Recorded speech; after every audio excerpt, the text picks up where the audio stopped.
So we've had a lot of feedback to some advice you gave about busy travellers, about how to be effectively selfish on trips. We had a request from a busy traveller who said, well, what do you do when you get back and you've got everyone wanting a piece of you when you come back and you've got still so much work to do? Yeah. Any tips for that? Yeah.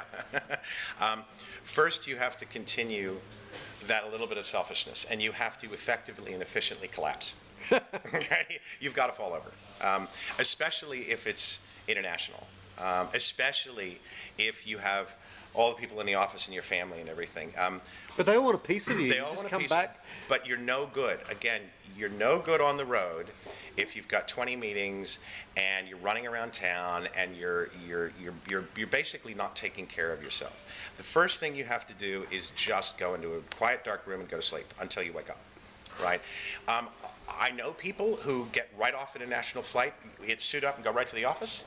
Okay. Yeah, I know those sorts too. Bless their hearts. They set a bad example for everyone else. Well, yeah. Because they think that's what you have to do. And also, invariably, when you're on the other side of the table, and this just happened to me about 2 months ago, I was in a very important meeting with a series of board members from a giant public university, and somebody had just come off a plane to India.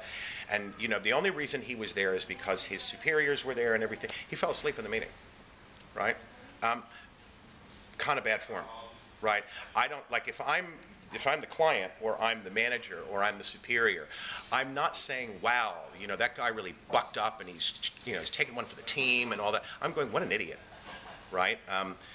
You have to effectively collapse, and then you have to really sit down, and however you do it, whether it's mind mapping or, you know, your Outlook calendar or whatever, get yourself organized, okay, and prioritize, okay? And your first priority is always your family, period, the end, okay?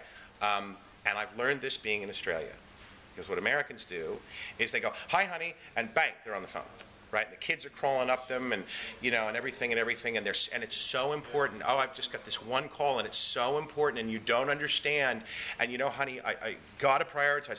That just pisses everybody off, right? Australians are really good about family first, okay? I've learned this. I'm starting to practice it, okay? Boom, collapse, family. All right, then, and prioritize, okay?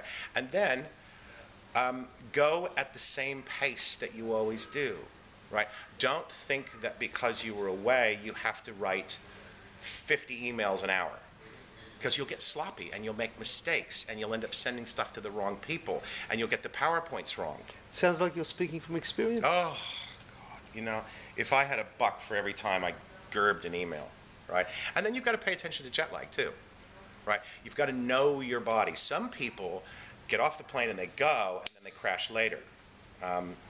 But you have to understand, look, this stuff is real. And all the melatonin and all that kind of crap in the world. You're still going to be sitting there, and all of a sudden, you're drooling. Go home, right? Go home.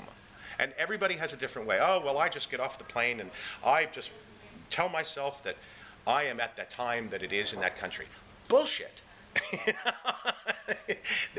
I mean, again, I know people who say that, but I don't know anybody who does it.